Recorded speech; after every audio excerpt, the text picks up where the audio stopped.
question for Jeremy, please press the raise hand button on your screen and we will get to you. Wait a second here for everyone to get in.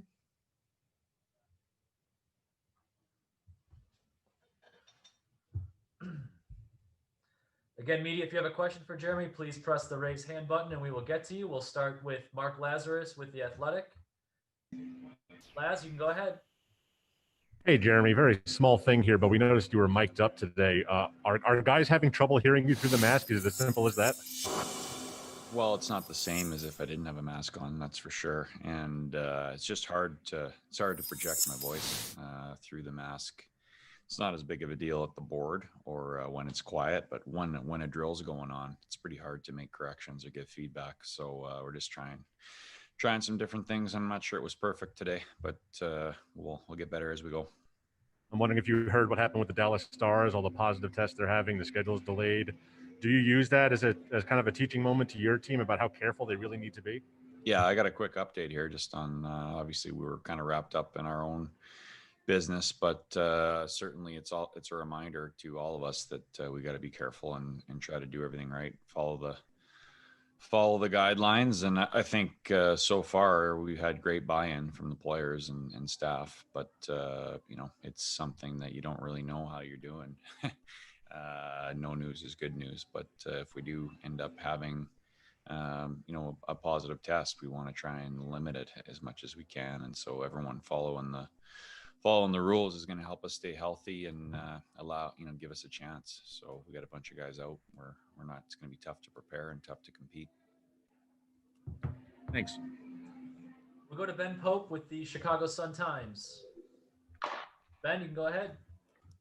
Hey, Jeremy. The Carpenter Camp Highmore line. We've seen that for a long time now, and you're sticking with it in camp. What about that? So sort of, just worth keeping together for so long, and what are they showing together? Yeah, they play a predictable game, and we talk a lot about putting the next line in a better spot and doing the dirty work for the team, and those guys kind of embody that.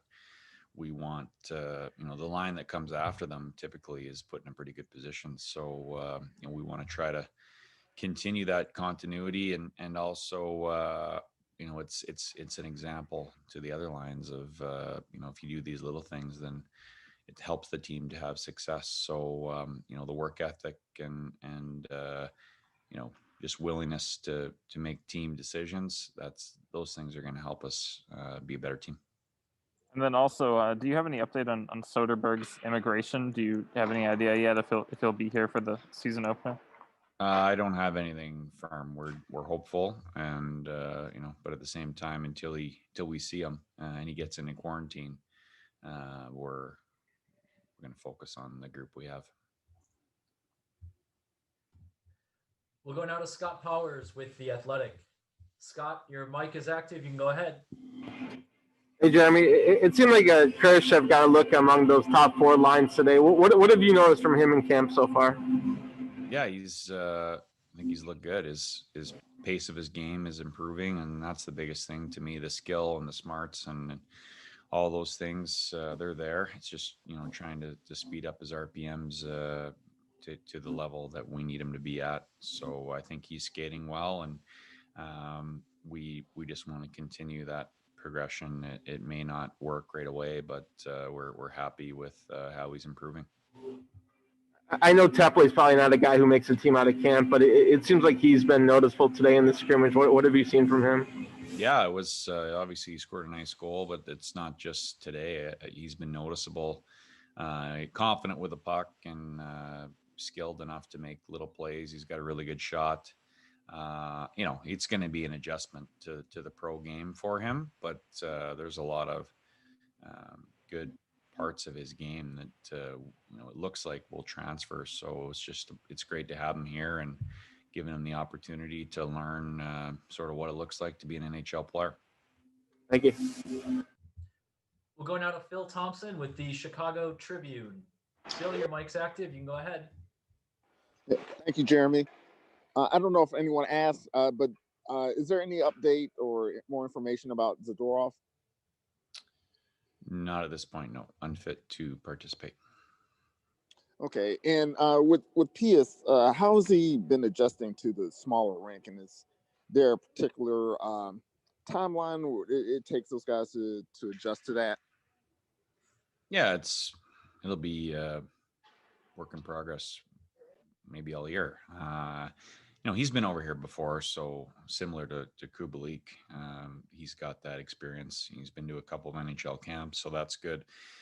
But it's always going to be a little bit of a change. But I think he's looked good. He looks comfortable. The thing, some guys who come over, they play a perimeter game, and so when there's not as much room out there, they find it tough. But that's not the case with Suter. He likes to be inside. He likes to be around the net. So I don't foresee it being a big issue. I mean, it's not going to be perfect right away, but that's expected. And whether we moved him around a little bit, center and wing, and that's part of the package that he brings, and that's part of why we like him, and part of why he might get an opportunity further up the lineup because he is versatile. And but so far we're pleased with what we see. We're going on to Carter Baum with Blackhawks.com. Carter, your mic's active. You can go ahead. Jeremy, another wrinkle to the scrimmage today, adding a little special teams work in there. What do you think of just the first look at some of those guys and the different pairings you have together on each side? Yeah, it was good to get some live action, and we've had some meetings about it over the last few days to sort of introduce some of the things we're looking for. But you want to get reps, and so we'll be working on it. I would expect almost every day, if not every day, getting ready for the season. So, but I thought we saw some good things both directions. We'll go to Charlie Romeliotis with NBC Sports Chicago. Charlie, you can go ahead. Hey, Jeremy, kind of piggybacking off that question. Adam Boqvist has obviously been that top quarterback for the first unit. How much of it is giving him that larger responsibility versus seeing if he can handle it? Yeah, we think he can handle it. Not too concerned about that. I think he's ready to be in that spot. First unit, second unit, we're trying to build two that are equally dangerous and maybe a little different setup, different feel. I think that group with Bulky, they're trying to have more of a movement power play, some interchanges, different players moving in different positions to create mismatches and passing lanes, whereas the other group probably be more of a shooting power play. But that's I think Bulky fits that better. That like I said, the interchange and the movement, he's pretty dynamic in those ways. So we're excited about what he can bring.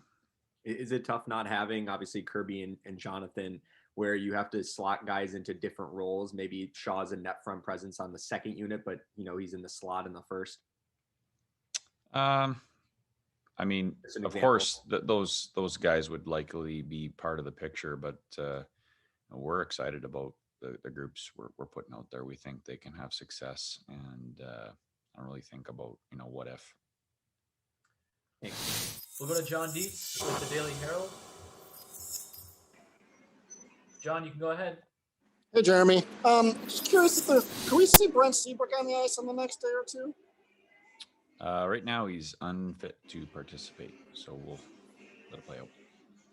Just curious, I went back and listened to just his summer, when he talked to us over the summer for about 20 minutes, and he was really excited to come back. He thought he could be a big part of the team. Was this something that caught you guys a little off guard, that he wasn't going to be able to go? I mean, as we go through camp, there's always guys with stuff that comes up. So,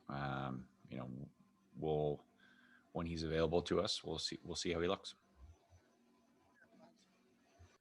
Thanks, Jeremy. Thank you very much, media. We'll talk tomorrow.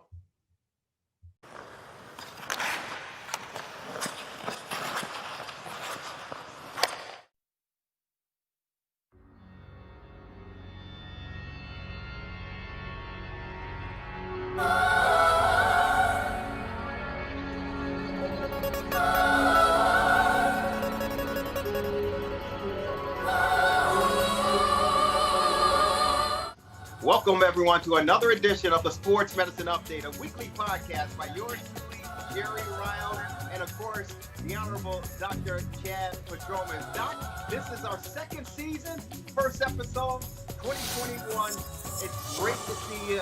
Happy New Year. How you doing? I'm doing great.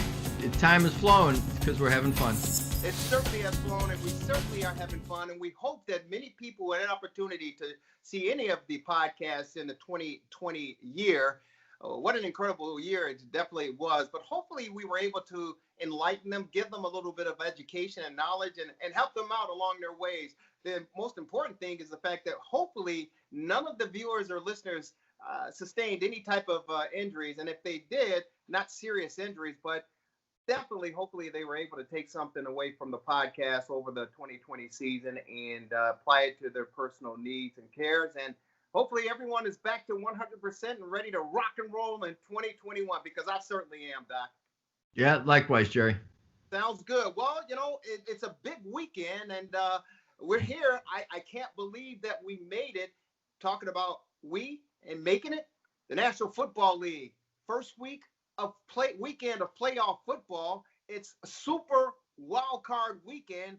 3 games on Saturday, 3 games on Sunday. The Bears made it. There's a lot going on as far as the National Football League is concerned. I was skeptical. I was one of those individuals out there that did not think that we would make it to the playoffs, let alone halfway through the regular season. But due to the pandemic and due to the protocols and everything that was put in place around the league, we've made it, Doc, and it looks like we're going to have a Super Bowl one way or the other. But first and foremost, reflect on this past season, 17 weeks of football in the National Football League and making it to the playoffs. Your thoughts on making it this far? Well, Jerry, you were a little skeptical. I was optimistic. I told you we'd make it. We did. And I'll tell you that the pandemic is horrible. It's tragic. Thousands have died. However, the problem is made substantially worse by pessimism. This is a beatable thing. We're beating it. I think the most important thing is not to compound the problems of the virus with problems of unnecessary lockdown. I think what's happened in sports is exactly what should have happened. People power through. When problems come up, they deal with them in an appropriate fashion, and it has succeeded until now, and it will continue to succeed. Well, you know, let's hope that we get a grasp on it and we can continue to make some progress and get back to some sort of normalcy. I know it's going to take some time as far as the vaccines are concerned, and it's projected that, you know, by spring and the summer, we should be in halfway decent condition. And I say that in a selfish way, and I think I speak for a lot of sports fans out there. We just want to get out to the games. It's great, and I thank the players, the coaches, the front offices, the owners, that we've been able to watch some sports on the weekend. But I think a lot of fans, especially in the state of Illinois, we want to get out to the venue, whether it's the United Center to watch the Bulls and the Blackhawks. Of course, we would love to have been at Soldier Field to watch the Bears. But the Cubs at Wrigley and the Sox at Guaranteed Rate Field, fans just want to get back out there and cheer their teams on, and hopefully we'll get to that point. But as far as football is concerned, and we talked about the playoffs, the Bears, of course, advanced to the playoffs, finishing the regular season with an 8-8 record, but they back into the playoffs, and they have a few players who are banged up, and we'll get an opportunity to talk about that. But there are other teams around the league that have some players that are banged up, and more notably was Jared Goff with the LA Rams, who sustained a thumb injury, and it was questionable if they were going to advance to the playoffs in that last week of the regular season, week 17. But people have had their eyes on the injury to his thumb, and it's been up in the air as far as his availability is concerned. But at this point, as far as this recording of the podcast, it seems as if he will be ready to go and move forward in postseason play. What's your thoughts, and what do you know about Jared Goff and his injured thumb? Well, it's a very interesting situation, and one of the relatively uncommon examples where a quantum leap has been performed in an area of sports medicine. So I don't know. I can't tell you for sure what he did, but what I think he did was tore the ulnar collateral ligament of his thumb. That's the common injury, sports injury. He had surgery by Dr. Stephen Shin, S-H-I-N, who's a brilliant doctor, part of the Cedars Sinai, I think Curlin Job Sports Medicine Institute. So here's the story on this.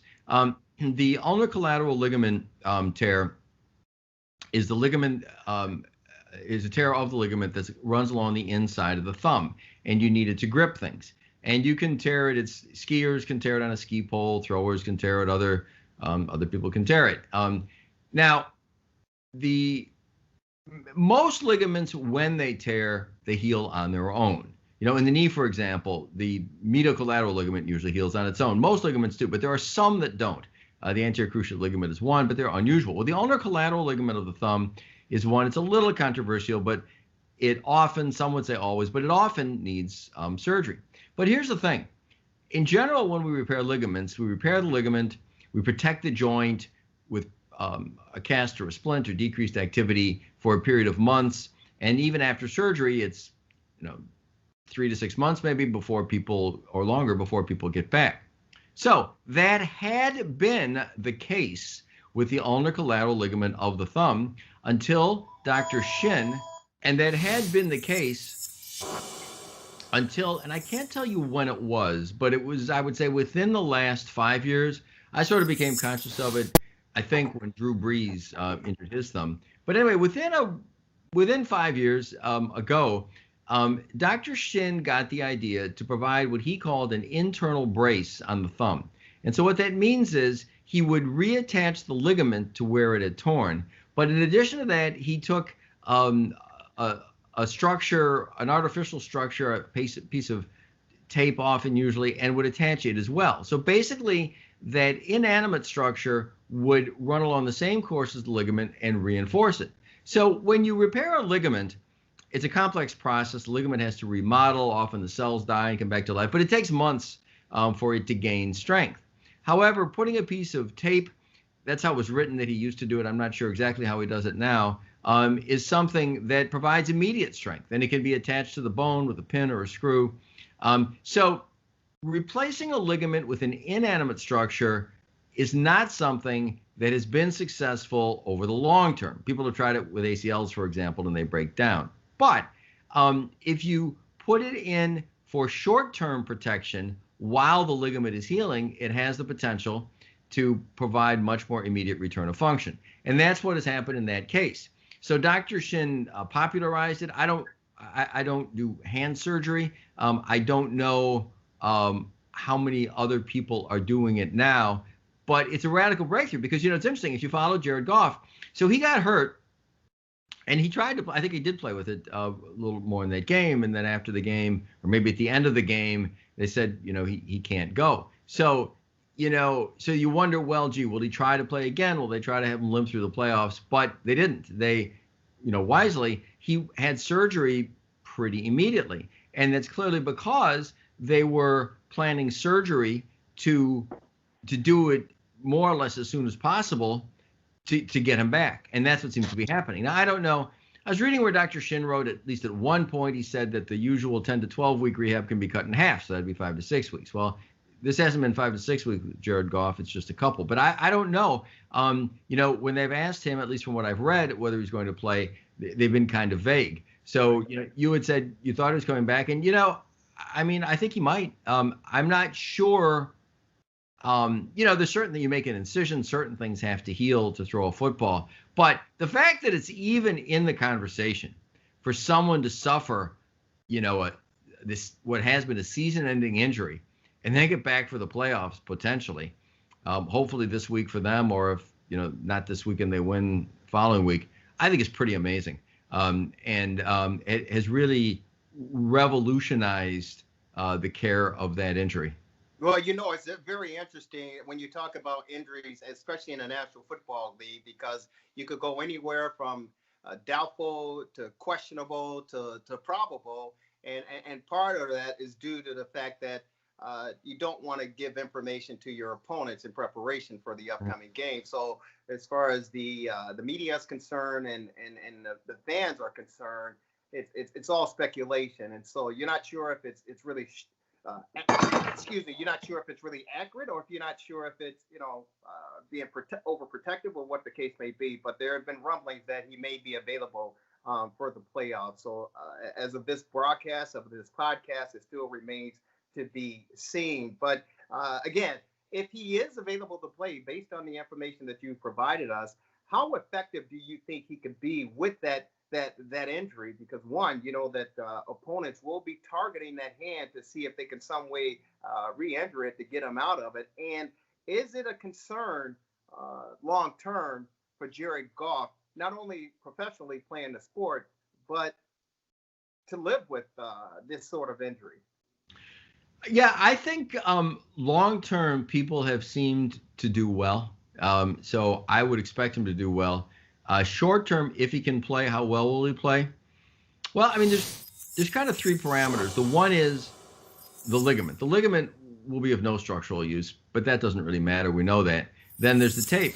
The tape should be as strong as it's going to get immediately at the end of surgery. So where the ligament needs healing time, the tape doesn't. In fact, it's the reverse timeline. The ligament gets stronger with post-operative convalescence. The tape, if anything, would tend to get weaker because the more mechanical stress you put on an inanimate structure, eventually it loosens. Now, in an ideal world, the ligament heals, and I think this is what usually happens. The ligament heals, stabilize the joint, so the tape never does loosen because the stresses that are on it initially dissipate once the ligament heals. So I think the joint structurally is probably fine. But then you're left with, how about the other aspects of the area? So you have to make an incision, decent sized incision, I think, in that area. So then you close the incision and you put in sutures, or there's different kinds of glue or other ways you can close it. And then you've got the tissue below the skin and above the ligament, the muscle and such. So, those structures below the skin get inflamed. Now, muscles aren't cut, so they should be functional. Obviously, they get inflamed just from being surgically manipulated. And then, you worry about the skin, because gripping a football and throwing it puts a lot of, friction on the skin. I don't exactly know. You can cover it with, like I said, there's glue-like substances. You can wear a glove. So, coming back this quickly, I think would be an amazing testament to both Dr. Shin and to Jared Goff. And if they don't, there's no, it wouldn't be surprising. There's no shame in that. It isn't as though he should be back, and what if he isn't? He's had a delay. It would be amazing if he came back. But I don't see any inherent reason why. I mean, the joint should be stable. I don't see any inherent reason why he couldn't, unless, it's possible that every throw he just rips the skin open, I guess. And I don't know about that. But and I don't know if he'll play. But it's possible. It's definitely possible.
it's the most common thumb injury, but it may well be, because that ligament is kind of the weak link. The thumb kind of sticks out from the side of the hand, and I don't know what he had.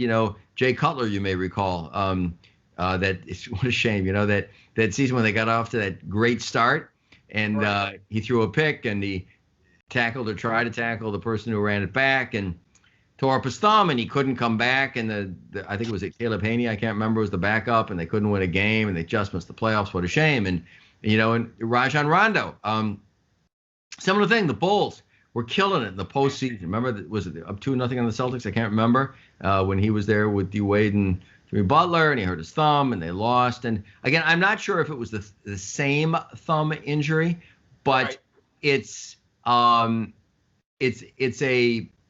a pretty common one. So, they're out there in high profile situations.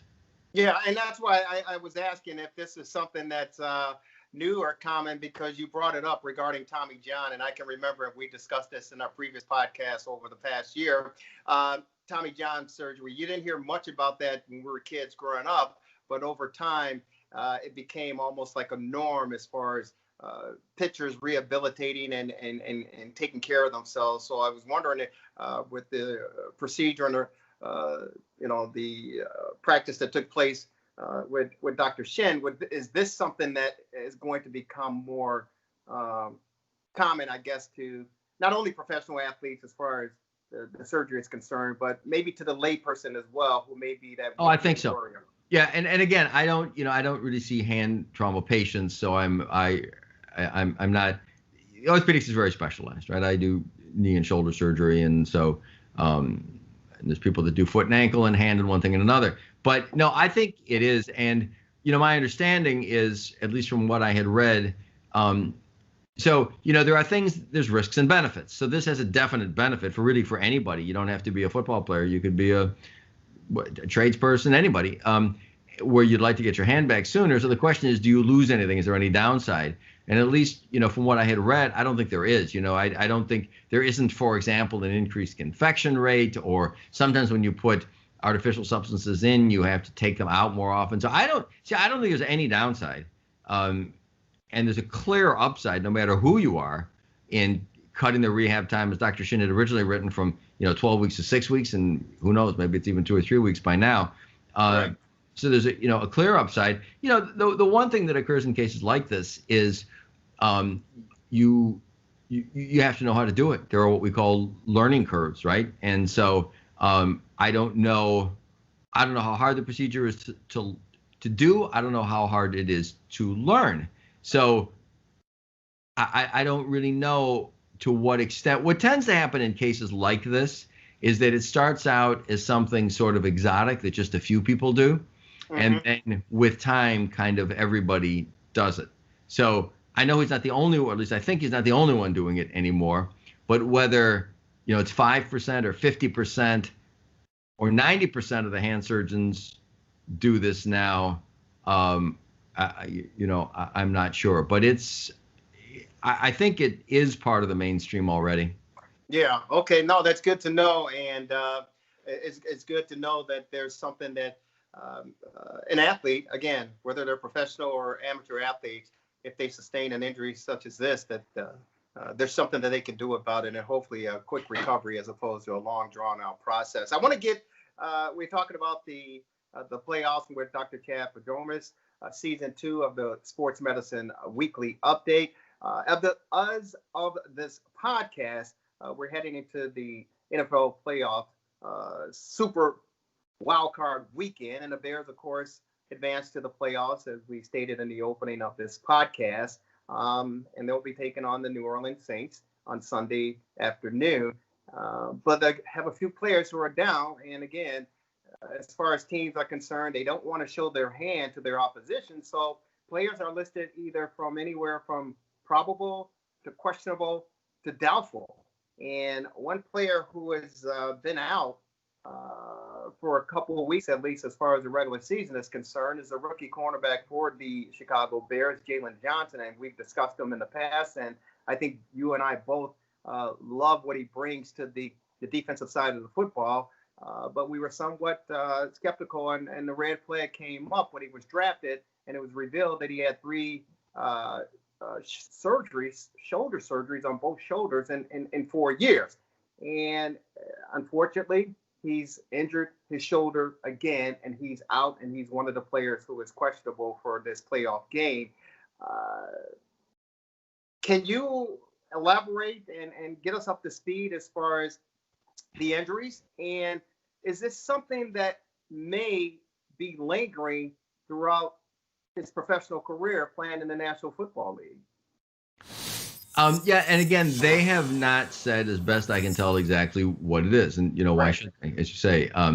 I do believe. So, again, we talked about this at some length, as you mentioned several weeks ago, and the terminology is confusing. So it was, well, I can't remember now if it was Anthony Miller or not, but there was someone on the Bears who was listed as having a labrum tear and had surgery, but had clearly had dislocations. So here's the thing.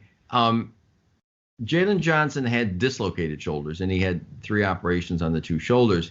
And what we had talked about before is that this surgery, of all the relatively common sports medicine operations, and it's relatively common, it has probably the highest failure rate. And there are great surgeons doing great work. It's just, it's just the state of the art. The operation just fails more often than others. And do most of them fail? No, but it's pretty significant. So, we had seen examples of it on the Bears and elsewhere, and where, you have it done and then you have to have it done again. So we worried. So he definitely, or at least I think definitely from what I read, had dislocated shoulders to begin with. So the question is, did he have a recurrent dislocation now, and they're waiting for it to quiet down, or something else? There are other things that you can have, falling on the shoulder and getting an AC sprain of it. So I don't know. One would suspect it might be a recurrent dislocation. And then if it is, the question comes up, what do you do with that? So if it has recurred, it'll definitely need surgery. But is it urgent surgery? It won't be a Jared Goff thumb situation. If you fix it, you're down for 6 months, maybe longer, 4 months, but months for sure. So, it isn't like as soon as it happened that let's hurry up and fixing it back for the playoffs. That's not going to happen. So, I don't know if it is a recurrently dislocating shoulder, and he hasn't had surgery yet because there's really not much reason to wait. One wonders if they were waiting to see if he could play, and you can play. And Anthony Miller did, the first year his shoulder dislocated. It doesn't always come out, and he would. I don't remember the exact game, but they didn't treat it surgically initially, and then he tried to finish out the season, and it popped out once or twice, and the shoulder would hurt. But it doesn't. We don't think do long-lasting damage. So if it is a recurrent dislocation, and he hasn't had surgery for it, it might mean that they might want to get him back out there and see what happens. What happens is, if it is that, the shoulder is stable if your arm is at your side. And I mentioned a few weeks ago, we treat linemen sometimes with a brace around their waist and a chain that goes to another brace around the arms to kind of hold it down. So, if you don't extend your arm, maybe you're okay. Now, does the defensive back need to extend their arm? Well, yeah, because you're defending passes and things like that. So they may decide that Jalen Johnson, on 1.5 arms, is better than the backups Kindle Viter. I don't know if that's not his name, but the rookie cornerback. Because I think there's been some thoughts that they've had some issues there, or Buster Screen. So, maybe they were waiting to see how things happened, and if they thought they needed him, they try to get him back and tell him to try to protect that arm, reach with the other arm, and if it goes out, then take him out. Or it could be something entirely different. I don't know that it's a recurrent dislocation. If you fall on it, you can get, it's called an AC separation or sprain, and it hurts a lot, but the pain goes down, and structurally you can usually play. There's another problem called a labrum tear in the shoulder, and it could be that. So I don't want to get too much into the weeds here, but I'd mentioned that I think it was Anthony Miller, one of the Bears. They said he had a labrum tear, which was probably true, but the labrum tear was accompanied by a dislocation. And The labrum is a circumferential structure that lines the socket of the shoulder, and you can think of it as being torn like the face of a clock. So for a right shoulder, a labrum tear with a dislocation tears between 4 o'clock and 6 o'clock. So, but the main issue is the dislocation. Now, if you tear the labrum between 11 o'clock and 1 o'clock, that is in the superior part, it has an acronym called a slap lesion. So those, and they're complicated, but many of them need surgery, but a lot of them don't. And with that, if he has that, it isn't something where he'd have to restrict his motion. He could reach and do what he wanted. It'd just be a question of, if it hurt too much. So again, it's just, it's just speculation what it is, and they're smart, right? And not saying what it is. And I guess we'll figure it out, after the season, see if he goes, if he doesn't go, and if he has surgery afterwards. And at some point, they'll probably say what it is. But, they're all things that are traumatic. So they all occur reasonably commonly in young athletes. So I don't know. Hopefully he's better. Hopefully he goes out and helps them win. Yeah, hopefully he is better. I got to ask you before we say goodbye, and thank you again, Dr. Champ, for joining us. You called it what type of lesion? Slab lesion? Yeah, it's an acronym. It's developed by it stands for right here? It's at the top of the shoulder, so right up here. You usually feel it in the back. Right. It stands for, but except it's deep inside. You can't. It isn't tender to the touch. It stands for superior labrum, anterior and posterior. Right. It was coined by the guy who discovered it, who's a fantastic surgeon named Stephen Snyder. The shout out to Southern California, SCOE, Southern California Orthopedic Institute.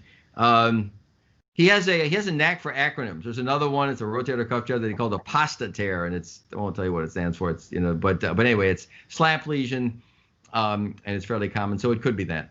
So it's interesting I ask you that because I have an issue. And the doctor called it a slap tear.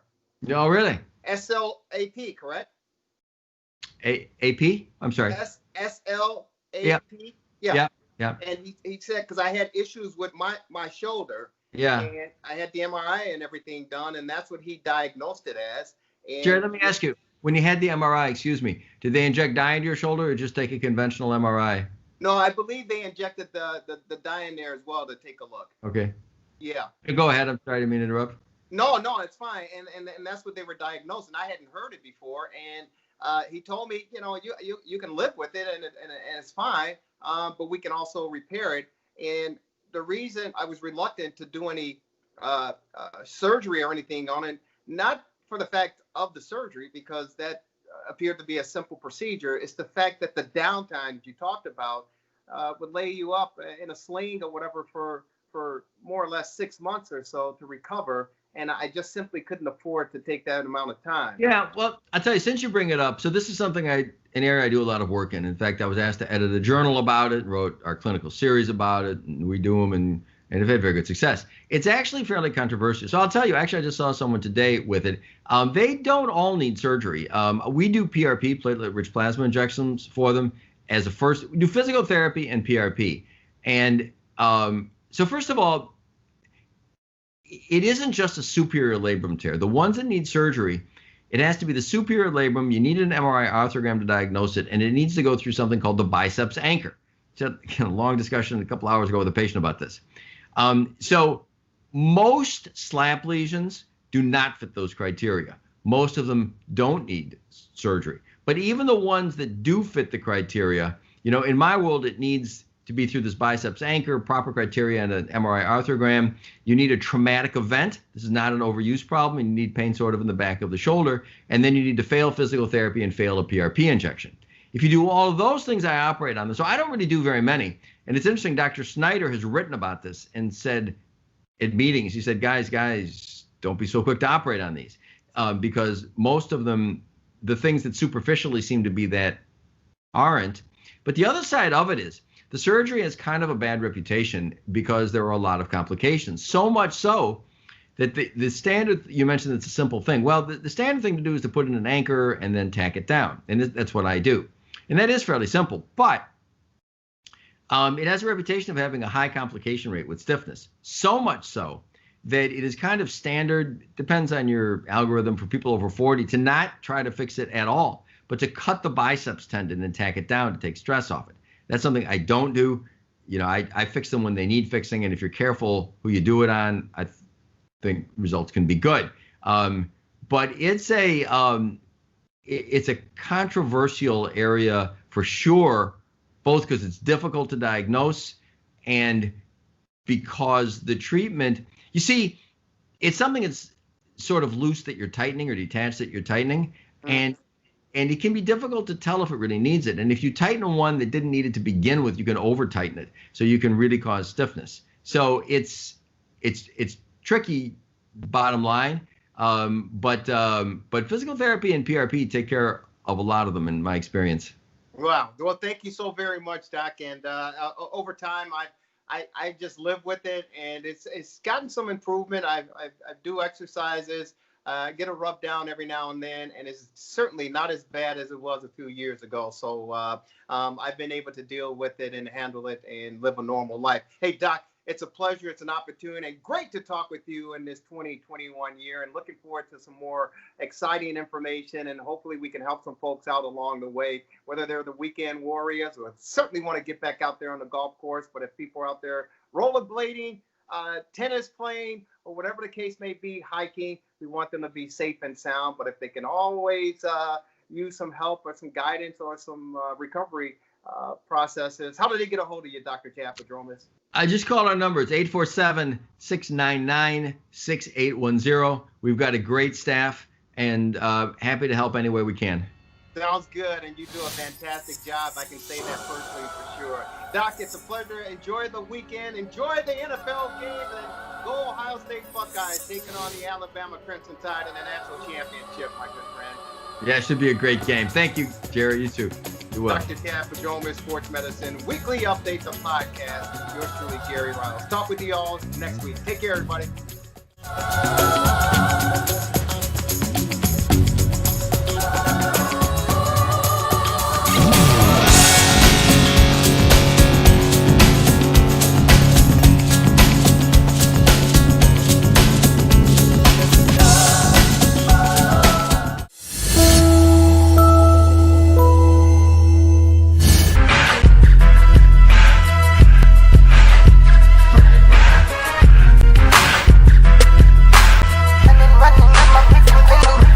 It's the freshest radio show in town. Feeling marvelous, I've been with Jerry Rouse. It's the freshest radio show in town. Feeling marvelous, I've been with Jerry Rouse. WCPT. WCPT. This the coldest sports show. You were getting the hour from 6 p.m. to 7. Chillin' with Lauren Cox and the man Marvelous. Shout out to Mr. Rouse and the Italian style. You what sports is the only politic. WCPT. WCPT. It's the freshest radio show in town. Feeling marvelous, I've been with Jerry Rouse. It's the freshest radio show in town. Feeling marvelous, I've been with Jerry Rouse. All right, all of you out there watching the Bears-Packer rivalry taking place over at Soldier Field. The Bears are trailing 21-16. Welcome, everyone, to another edition of the Rewind Sports 60. We're streaming live on Facebook Live, broadcasting from the illustrious studios of WCPT 820 AM in the beautiful, beautiful city of Chicago, in the great neighborhood of Jefferson Park. Ladies and gentlemen, this is another edition of the Rewind Sports 60, the fastest hour in sports conversation. Yours truly, Jerry Riles. And, of course, ladies and gentlemen, you love him. He's not over at Wrigley. He's not over at USL. Is it? Guaranteed rate field. He's not over at the United Center. He's not up in Lambeau Field or Soldier Field. Ladies and gentlemen, he's in studio. He's known as the Marvelous. He is Dan Marver. What's up, Marvelous? How are you? Hey, how you doing, Jerry? You know, this is such a fast show. It isn't even 6 o'clock yet. But you know what? I become a Rams fan. Forget about the 18-7, the Rams are leading, so the Bears get in the playoffs either way. Yeah. It's probably going to be New Orleans or Seattle that they play, so we'll see what happens. Yeah. We'll certainly get an opportunity to talk deeply as far as the Bears' opportunity to advance in the playoffs, to keep their 2020 season alive, despite the 6-game losing streak, despite the fact that the Green Bay Packers owns them, and despite the fact that Matt Nagy handed over his playbook to Bill Lazor, and of course, Ryan Pace still believes he's the best GM in the National Football League. We'll still get an opportunity to talk some Bear football, some playoff football, and of course, we're going to be joined by some fabulous former Chicago Bear football players in studio and on our TR60 hotline, ladies and gentlemen. Of course, you love him, number 51 in your playbook. He's number 1 in our hearts. Later on, we're going to have an opportunity to talk with the great number. There you go. Yeah, the great number 51. No, not Dick Buckus. Bruce Herron will be on our TR60 hotline. And, of course, we haven't talked with him in quite some time since the pandemic, but he is expected to be in studio with us, ladies and gentlemen. The 17th letter of the alphabet. You love him. We call him Q-Dog. Quentin Demps will be in studio to help break down this Bears-Packer game. And, of course, double nickel. Played with the most dominant defense that ever laced him up in the National Football League. Number 55, Otis Mama Boy Wilson will be joining us as well. So we got a trifecta as far as former Chicago Bear players are concerned to talk about the current Chicago Bears. Marvelous. Yeah, that's great. You know, the Bears' offense, as usual, is not outstanding. They're gaining, five yards a play, but because I'm a big fan of Wayne Larrivee, I'm listening to the game on the Packers Network, and they're thinking that it's a game plan, that they're trying to do ball control to keep Rodgers off the field. Yes, I mean, you have to try it that way. I know. I mean, it's game plan, it's game strategy, because the Bears at one point, halfway through the fourth quarter, they had run 53 plays, but the Packers had only run 26 plays. The Bears had dominated in time of possession with over like 28. 31-19 right now. Unbelievable, but that's the game plan you need as far as trying to strategize against the best in the business. That, of course, Aaron Rodgers tried to keep him off the football field. Unfortunately, the Packers, when they get on the football field, they score. The Bears, when they have the football, even though they're trying to eat up all the clock, unfortunately, when they get in the red zone, and thank goodness we have Cairo Santos, the best kicker the Bears have ever had. He set the new mark, 27 straight field goals. Yeah, 3 more. They cannot when they get in the red zone, they cannot score. So we have to rely on the foot of Cairo Santos. Yeah. Well, the Green Bay scored 3 times. We scored 4 times. Unfortunately, 3 of them were by field goals. Yeah, and you know what? It could be a lot worse. It could be a lot uglier, because if you recall, early in the first half, David Montgomery went down with a knee injury, and we thought that was pretty much it. I don't know if the knee was hyperextended. I don't know, but the point of the matter is that right knee got crunched, and he went to the sidelines. He came back, and he's been doing okay. Yeah, he has. One of the big turning points was the Komet fumble. That's really the difference in the game right now. Yeah, it's a very big difference, and I felt for the homegrown product. I thought he might have landed on his buttocks before. That was the dilemma there. Did his buttocks hit the turf before the ball was stripped from him? And with technology today, the way the game is designed, instant replay showed that the ball was coming out, being dislodged by the Green Bay Packers defense before his buttocks hit the ground, and of course caused the turnover, and of course the Green Bay Packers go in to get the score. And Aaron Rodgers is doing exactly what Aaron Rodgers does, and he is dissecting the Bears defense. And it's interesting to see. I don't know about you, but it's interesting to see after the Bears had the opening drive and they get into the end zone and they get the points to get the ball rolling, Aaron Rodgers comes off the sideline just methodically, orchestrates and gets his football team down the field. Of course, they scored. They tied it up 7-7. But Marvelous, I don't know about you watching it. I know you were listening to the great Wayne Larrivee and the Green Bay Packer broadcast on the radio dial, but when I was watching this game, I'm looking at Aaron Rodgers and the Green Bay Packers, and I'm telling you, every time you go to the sideline, he goes, "Hey, that's it.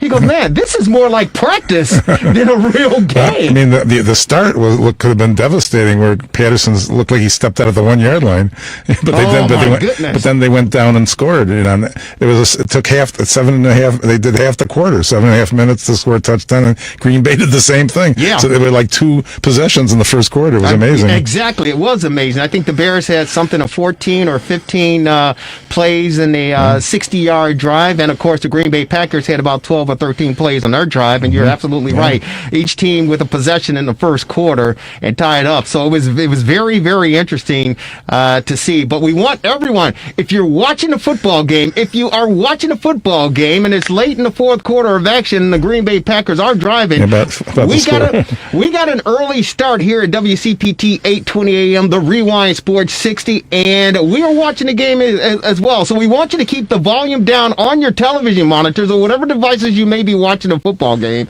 the computer, your smartphone, or whatever the case may be, and keep it turned up at 8:20 a.m. 8:20 a.m. And there he is, ladies and gentlemen.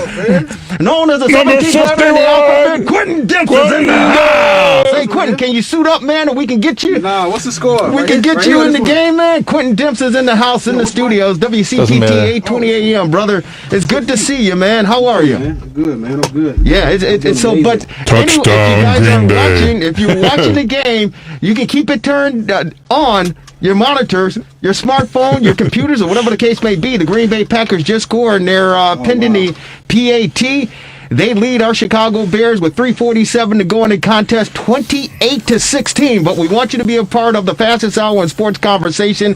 That, of course, the Rewind Sports 60 on WCPT 820 AM. Our number here is 773-763-9278. 773-763 WCPT. For all your Bears post-game comments, come on right here and join us. Yours truly, Jerry Riles, the marvelous one, Dan Marver, in studio, ladies and gentlemen. We love him, we miss him.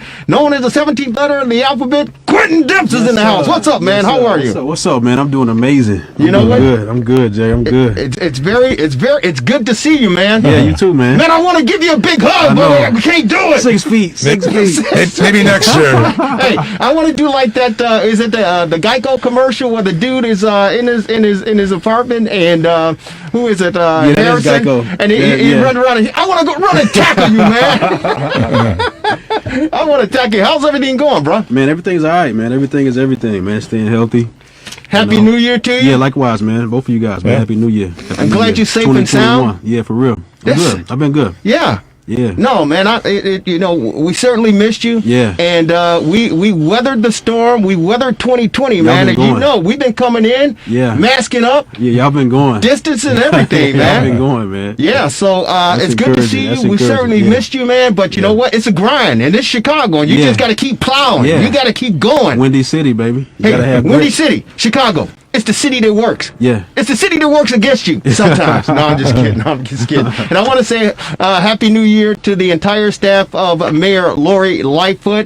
You guys have had an incredible 2020, not only along with the rest of us here in this great city we call Chicago, but the fact that you had to, it's your first year as administration taking over, some big, heavy issues and some hurdles to clear, no question about it. But of course, faced with the pandemic that hit us back in March, and then of course with the crime accelerating the way that it's been going. I mean, Mayor Lori Lightfoot, and of course the recent tape they'd come out with the young lady, that was very disappointing, very sad as well. But all in all, you know what? There are a lot of people who supported Mayor Lori Lightfoot, and they're like, hey, we're second-guessing ourselves. Maybe we made a wrong decision. Maybe we made a wrong choice. The woman's only been in office for a year.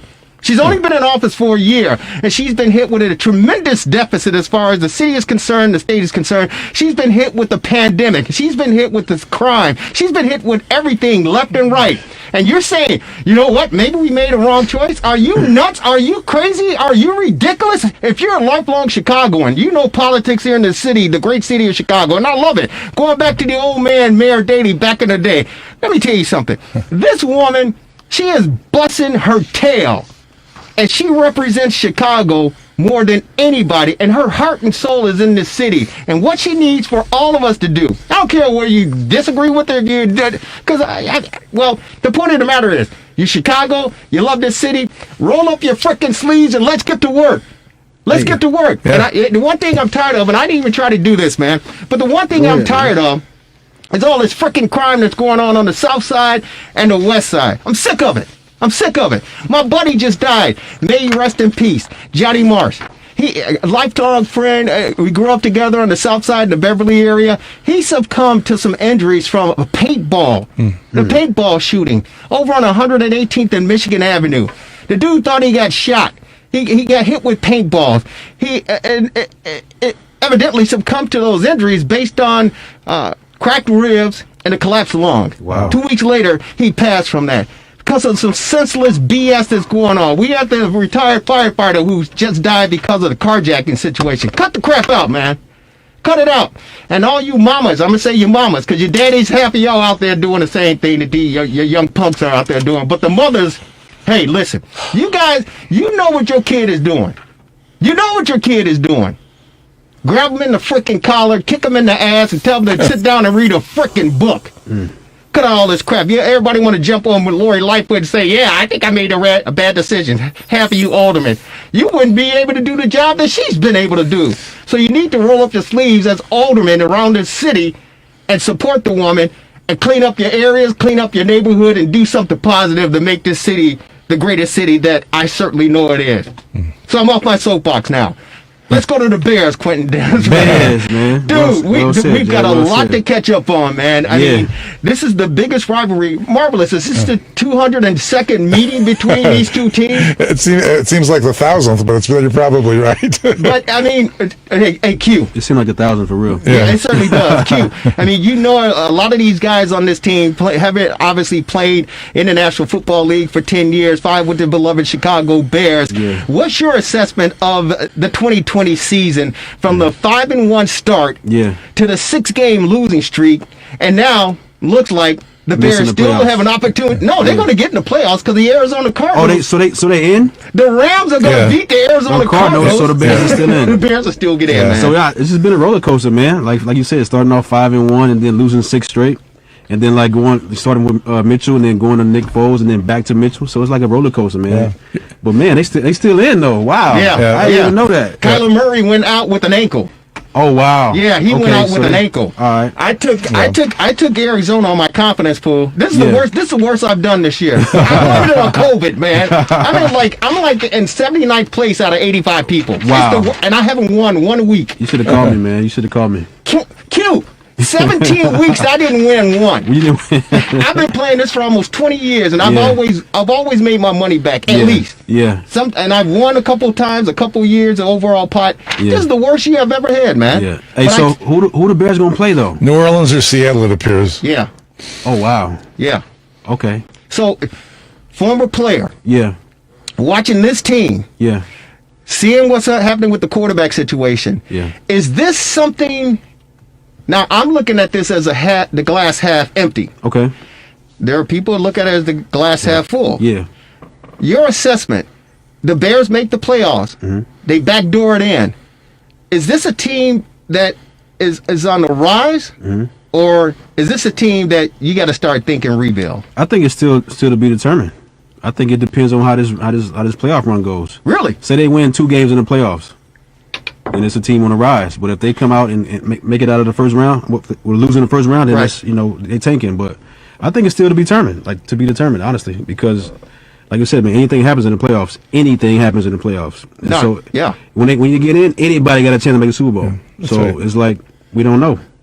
We're going to see. Yeah, the thing that's a little weird this year is the number 4 seed is going to have a losing record. It's going to be either the Giants or Washington. So that might be easy pickings for Tampa in the first round. Right. But the Bears are going to get a much tougher opponent. Yeah. Saints or the Seahawks. Yeah, that's what it looks like because the Packers will be number 1. And we're going to get the 2 seed. So hopefully it's the Saints so they won't have to travel so far. What difference does that make, though? Traveling plays a big factor into it. I mean, I know the crowd's not there, but going to Seattle from Chicago is farther than going to New Orleans. Yeah, I get that. But then the time difference, the jet lag, it plays a difference. But Q, I'm trying to give them all they got, man. They need sympathy. We need empathy. It's the team that they're gonna play. Yeah. No, it ain't the team. Hey, Q, it's where they gonna play them at. I bet you.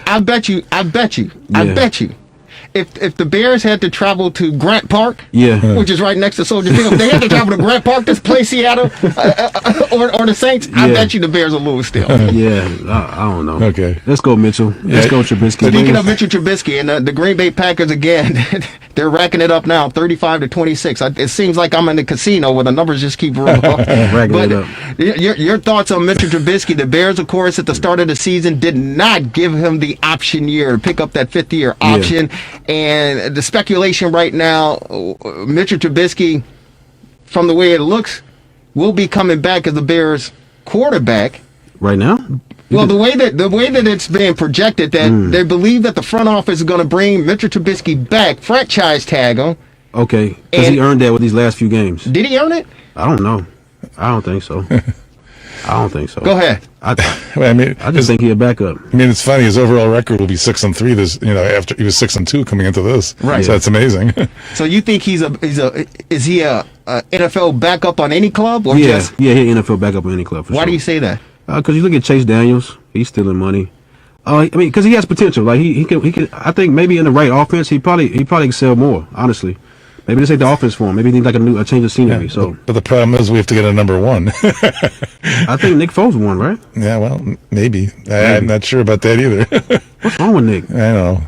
He doesn't seem to have a complete season either. A lot of times. Yeah. I don't know. It's weird. No, as a teammate, how would you size this up? I mean, the defense even. I think they took a step back with Chuck Pagano. Yeah. I think this defense, they kind of. They're not playing as dominant as they usually play, right? That's what I was about to say. It's not it's enough, like they don't have as much heart as they had under Vic Fangio. Yeah, exactly. I can see that too. I can see that too. With Vic Fangio, it's like the defense would tear down the wall. That's true. But with Chuck Pagano, they're like, well, we probably just knock on the door and open it. You know what? That's a personality thing too, because Vic is kind of like gritty.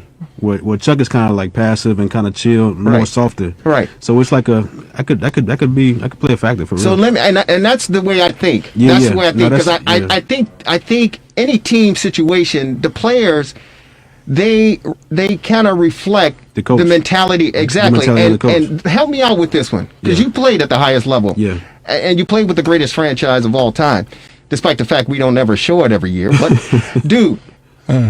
Vic Fangio, the first week, the first meeting between the Packers and the Bears, they had to go up to Lambeau. Yeah. And I don't know if you heard the the pregame during the week, the pressers during the week, but Vic Fangio said, I'm actually scared to go up to Lambeau to face this team. He said this in his press conference during the week leading up to it. Yeah. And for me, you mean Chuck? Chuck said that. Who did I say? You said Vic said it. Vic. No, I'm sorry. Chuck Yeah, Pagano. Vic, Chuck I'm gonna say Pagano. Vic ain't saying that. Yeah. Chuck Pagano. Chuck Pagano said, I'm afraid to go up to Lambeau. Wow. During the press conference, his presser, weekly presser. What? And that's what I said. I said, why would you say that so your players can hear and the Green Bay Packers can put bulletin board material? They got their asses kicked when they went up there. But he said, I'm afraid to go up there to close out his press conference. And I said, why would you say that? Because you're sending a negative message to your troop. Your team, yeah. I don't want to hear that from my coach. So the question I want to ask you, though, is, we know with Vic, and God bless him, he's overcome so much physically and personal in his personal life. He battled leukemia, and he overcame it. And I'm sure he sees life in a different manner. Do you think that affected his judgment or his intensity? You're talking about Chuck. Yeah. Chuck Pagano. Right. See, I'm a big fan of you in my mind. But Chuck Pagano, do you think that affected his drive and his grit and his perspective on the game, having battled and overcome? So, and that's a trip. No, he's been coaching for a long time. I think he is who he is. I think if anything, that made him more, grateful for life. But I don't think it had anything to do with how he approaches football. You know what I'm saying? Maybe like more, I don't know. I mean, more grace or like more, I don't know. I wouldn't say that. I guess that's the point I'm trying to get. He's a little bit more humbled. Yeah. He's a little bit more right. I see what you're saying. Yeah. You see what I'm saying? Yeah. And so, and like Vic Fangio would say, "Aren't you son of a?" Or Buddy Ryan, "You mother, get your right." Yeah. Chuck Pagano may approach it now like, "Hey guys, listen. We got to get out there and play. Yeah. You see, you want the same results, but it's a different way of approaching it, giving your message to these guys. And most people are going to react to a guy that's yelling at him, "You cock, but get right," as opposed to it depends hey, though. Listen. It depends. Okay, help me. It depends. Like I played for Wade Phillips for a long time, and he was so soft and passive, but he had a way of like getting the best out of us by like giving us bones, like throwing us bones, like y'all go home early, or we won't do this kind of stuff forever. Like, but I trust y'all to be ready. You know what I'm saying? That kind of stuff. So it just depends on like the just the approach, the ins and outs of it, really. Right. Because personality plays a part. Because sometimes it can backfire you too. The guy who's yelling at you all the time. It's like, man, I ain't man looking, man. Hey, I'm a grown man too. You better relax. So it just depends, man. Like it's different. Like it's I can't really pinpoint that. Okay. Yeah, I mean, I think it's right. I mean, a college coach has to even look at Fitzgerald. He's like blocking the players as they come off the bus. I mean, to get them all charged up. It's different for professional because they're being grown men and all. You don't want to treat them like infants or anything. So there's a fine line. It's a fine line. Yeah. Yeah, I get that. So but don't you think that you need a good cop, bad cop? You gotta have a fine line. You gotta have like somebody in there gotta let you know that we're passionate about it too, and y'all need to tighten up for sure. Right. For sure. Right. Yeah. So when you see, that's on the players though. That's what I was getting at. Yeah, like if you know your coach ain't like that, somebody got to step up and be like that. So that's what I was getting at. When do the players, and you and I talked about this, and you were on with us early on before Thanksgiving, and we were talking about identity for this team, and you said by Thanksgiving, they should know their identity. Yeah. And of course, by that time, David Montgomery was the identity of the offense because they finally started to run the rock. But as a defensive player, watching just like all of us, what happened with this football team, especially during a 6-game losing streak. Yeah. How would you have handled, or how do you think it would be handled from a defensive perspective, busting your ass and doing everything you can, watching on the offensive side of the ball, things go to the That's like the most frustrating thing ever.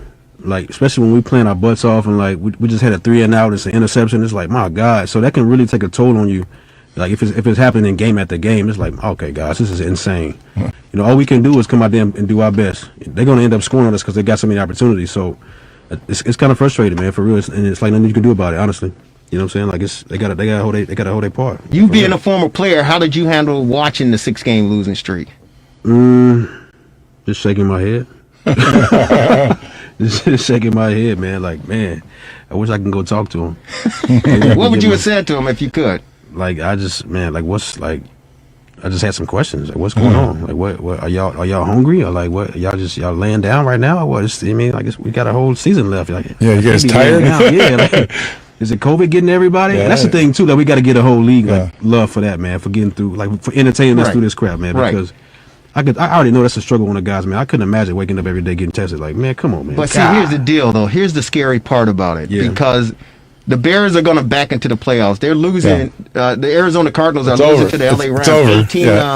18, it's official. We're in 18-7 Rams. 18-7. The Rams defeat the Arizona Cardinals. The Bears back into the playoffs. They'll get either the New Orleans Saints or the Seattle Seahawks next week. For the is it next week the bye week? Saturday and Sunday. Yeah. Wild card Packers will be off. Chiefs will be off. But see, here's the deal. Here's the deal. What many people are kind of concerned with and questionable. During that 6-game losing streak, Chicago was calling for the heads of Matt Nagy, Ryan Pace, Ted Phillips, Mitchell Trubisky. They wanted to clean house and get them all out. So did we. Yeah, so did we. But of course, with the turnaround of the 3-game win streak. And getting into the playoffs, those guys that I just mentioned, they're going to go up to George McCaskey and Virginia McCaskey up there at Hallis Hall and say, hey, listen, despite the 6-game losing streak, we started 5-1. Yeah. Just everything I said to you earlier. We still got into the playoffs. Yeah, but you backed in. It doesn't matter. We got into the playoffs. We deserve another opportunity. This is what they're going to pitch to ownership. Yeah. Do you think they deserve to come back another year? Yeah, that playoff, getting to the playoffs hold a lot of weight. Even the it don't matter. Even if it don't matter. Even 8-8. I mean, that's it don't matter because every team it's an 8-8 league. I know, and that it's an 8-8 league. Not always. The 7th seed would not have gotten in any other year. No, I'm saying like they've got an extra team. It's set up to be 8-8. Like you're set up to be 8-8. Like nobody's going to dominate. Like right. Look at the Patriots. Look at the Patriots. Right.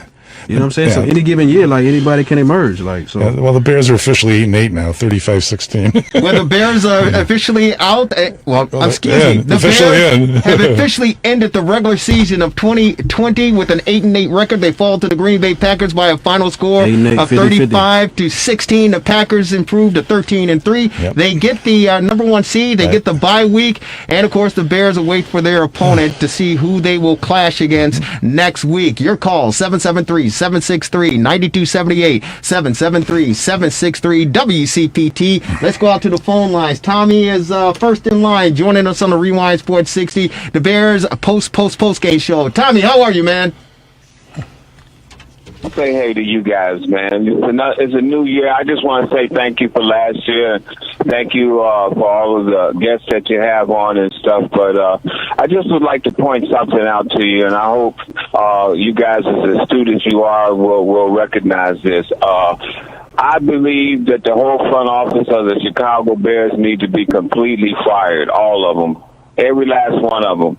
And the reason why I say this, man, is because it's absolutely pathetic when you stop and you think that the way the Bears look playing against teams that was 300 compared to playing the Green Bay Packers, it's like paraplegics playing against Olympic runners or something. So I just want to say thank you for a new year, man. I've given up drinking. I've given up stuff, man.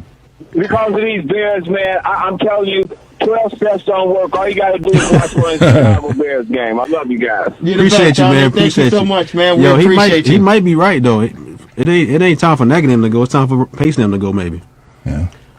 I just wanted to mention that the Bears will be playing the Saints now. But I mean, obviously, we've gone through this before about changes in the front office, and I mean, a lot of what goes on, it's the players. Somehow, we thought that they weren't playing up to their capabilities through the middle of the season, obviously. And whose fault is that? Well, I thought it was the coaching myself. No, you're right. But maybe there needs to be some changes in the front office, but I don't think that's going to happen because they made the playoffs. Personally, we'll see. And Quentin Dempsey, I mean, you said that, hey, if you make the playoffs, doesn't matter how you get in. The fact that you make the playoffs, it carries a lot of weight. I think it's unfortunate, and I think it does a disservice to the Chicago Bear fan base because, I mean, for whatever you think of Chicago Bear fans and Chicago sports fans, I mean, we're loyal to a fault, but we can see mediocrity. You call it straight. You call it how it is. We can see, and if you looked at Green Bay, if you looked at this game, the Packers and the Bears, and you looked at the offense of both teams, you saw what Aaron Rodgers, I mean, he said it was like a cat playing with a mouse. I can do whatever I want, whenever I want. Every team almost. He's having an incredible year. But you look at the play selection. You look at the play selection. But then when you flip the script and look at the Bears' offensive play calling, it was night and day. Yeah. It was night and day. And so Bear fans can see that the quarterback that we have in place now is not the guy. You said it earlier to start the show that he's a backup quarterback. Yeah. To me, Marvelous, this is why you have to make a decision now.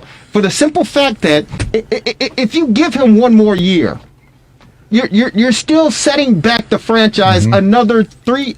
They can't give him another year though, dude. It takes 3 to 5 years for a championship to get on a championship, and now it's more like 1 to 3 years to get on the championship run. I mean, he's clearly going to be playing next week. You cannot bring him back. And the Bears, because of their loyalty, they're forcing Bear fans to accept this guy as our starting quarterback. They are forcing us, showing us, look at the numbers. And I'm tired of numbers because, as they say, the old cliche, numbers lie. And they have certainly lied in this situation regarding Mitchell Trubisky. He threw, he had his, 1,000-yard pass completion, third on the all-time list behind Jay Cutler and Jimmy Harbaugh. And so he's third in that category. And it's like, wow, look at the numbers. No, these numbers are deceptive. This guy is not a number one quarterback to lead you to the the championship. Yeah. This is the only comment I got for that. It's a new season now, baby. It's a whole new season now. And if we get us to the NFC Championship, everything gonna change for Mitchell. I know. In fact, let me tell you something. He ain't gotta get us to the Super Bowl. Get us to the NFC Championship. Fact of the matter is, they took New Orleans to overtime, but it was Foles at quarterback on November 1st. Yeah.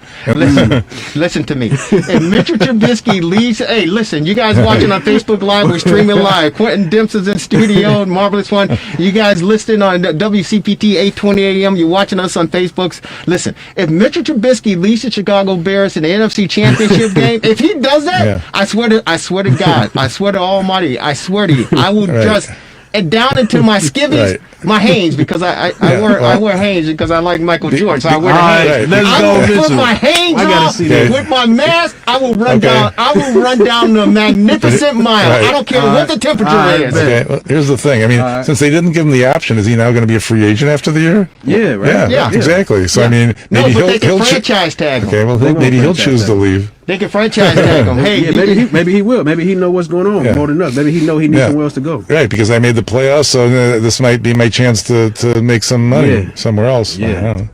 You know, there's a lot of teams that they're looking for a quarterback. This might be the burst the Bears need to get back to that 5-1 team. There's a new season. Everything goes out the window. They happen. We lock it in on the Saints. Let's see what's good, Mitchell. Mitchell, get us 17 points and don't turn the ball over, please. We're going to do our best to stop Drew Brees now. Hey, ladies and gentlemen, it's Bears Central here at WCPT 820 AM, the Rewind Sports 60. Jerry Riles, the Marvelous One, Dan Marber, of course, the 17th letter of the alphabet, Quentin Dempsey in the studio, and of course, we go out to our TRS60 hotline. Ladies and gentlemen, you love him. He's number 51 in your programs. He's number 1 in our hearts, and he is our top-notch Bear analyst, along with the Q, Quentin Dempsey. He is none other, number 51. He's Bruce Heron on our TR60 hotline. What's up, Bruce? How are you? Hey, man, look, I'm going to tell you guys something.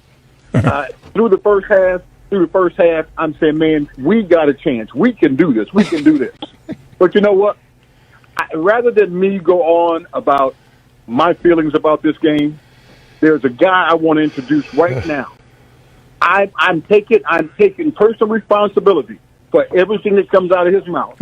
Okay, get that button ready. Better known as I'm Mama's boy Otis. I'm one of a kind. The babies all love me for my life and the mind. Yeah, Otis. What's happening? What's happening? Big O. What's up, Otis? Hey. Otis Wilson. Fine, thank you. Can you guys hear me loud and clear? We got you, Otis. How are you, brother? I'm doing fine, thank you.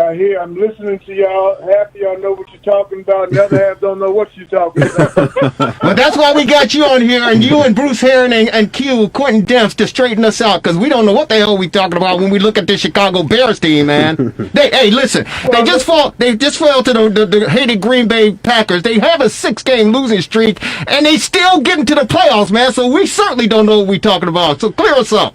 Well, let me say this, because the way the system is set up this year, to be 8-8, you know, that to me, you don't deserve to be in the playoffs. But it is what it is. So you got one more game, and I don't know who they're going to play. Is it Saints. I think I heard you guys say the Saints. Yes. The Saints going to beat them by 30 points. You know, flat out 30 points. You think Green Bay embarrassed, and they're going to really be embarrassed when they get to Drew Brees, but I don't think so. Green Bay is you got to face it this year, guys. They are on the money. I mean, they stalled a couple of times, but for the most part, when they had the ball, they controlled it. They controlled the clock. They controlled, what they wanted to do out there. The Bears played very good, as best they could play with what they had. Now that what you quarterback sneak 4 times in a row and you get it, and then the 5th time you run the football, you pass the football. Come on, that's stupid. You don't do that. You don't do that. So it's a lot that can be said, and it's a lot to say. You got a long way to go before you call yourself a playoff team.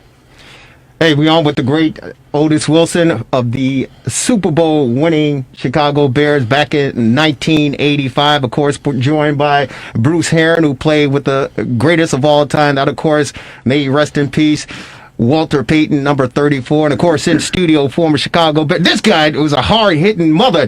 Hey, let me tell you something, Otis. I don't know if you ever had an opportunity to meet Quentin Demps, but he's in studio joining us as well to recap this Bear game and this Bear season.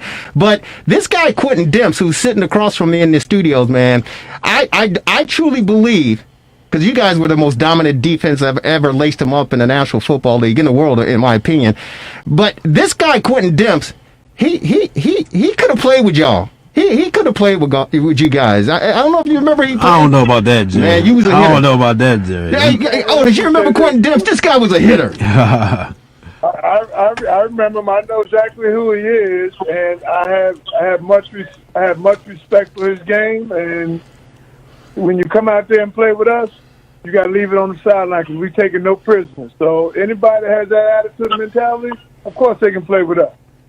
Well, this guy certainly has the attitude, and that's one reason why he's a part of the Rewind Sports 60. And, Otis, I talked with Q about, the 6-game losing streak that the Bears went on and how this whole city wanted to just go up to Hallis Hall and dismantle that whole place. COVID or not, they wanted to rip that whole place apart.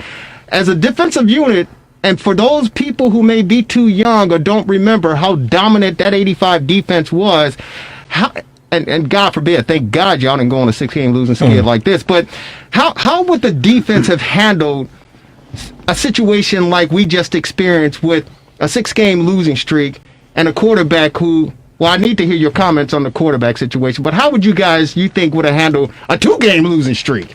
That's a good question. Well, anybody that's a competitor certainly don't want to lose.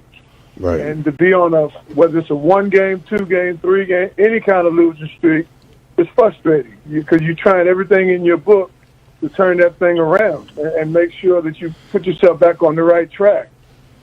So it had to be frustrating. But keep in mind, guys, Chicago's always had a great defense and never had an offense. They always had Walter Payton left, Walter Payton right.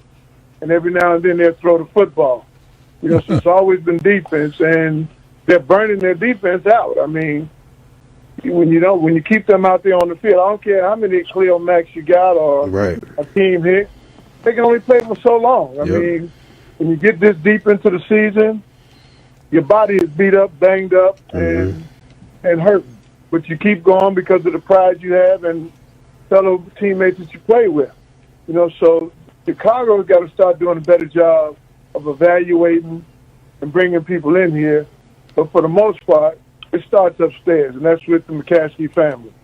I mean, they rather settle with folks that's going to do what they say do, how they say do it, as opposed to somebody that has a mind of their own. I mean, they really, really, behind the scenes, never accepted us as an 85 team. They thought we were, they said that, we never want a team like that again because we got too much notoriety and the focus wasn't on Chicago Bears.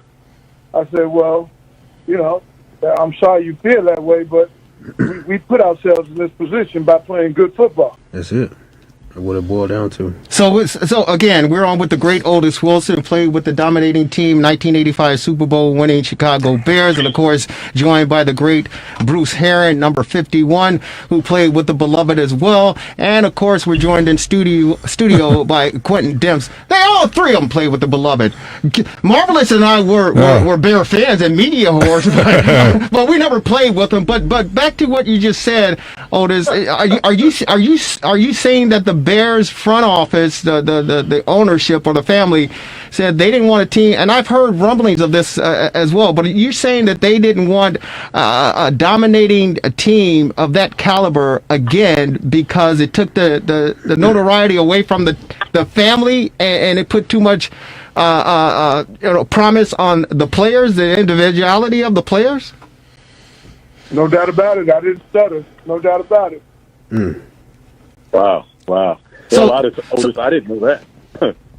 That's weird. That's heartbreaking. Well, Bruce, you've been in the organization long enough to know, you know, what's going to ins and outs. But, you know, it's always been a taboo thing that, hey, it's an honor to wear that C. I'm like, hey, a uniform's a uniform. We make the uniform. Right.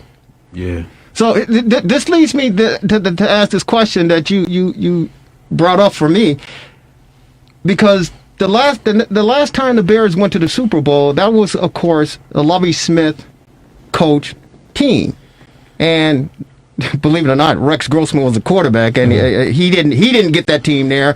But after going 10-6 in his final year as the Bears coach, they let him go. And a lot of people were kind of surprised and stunned. They go, well, wait a minute. They told this man that he had to have a winning season if he wanted to come back the following year. He finished with a 10-6 mark, and he still got fired. Do you think that was part of their decision, that they didn't want to, again, get to that level of dominance, and Lovie was on his path, on his way to get there, and say they cut their legs out from underneath them so they wouldn't get to that point?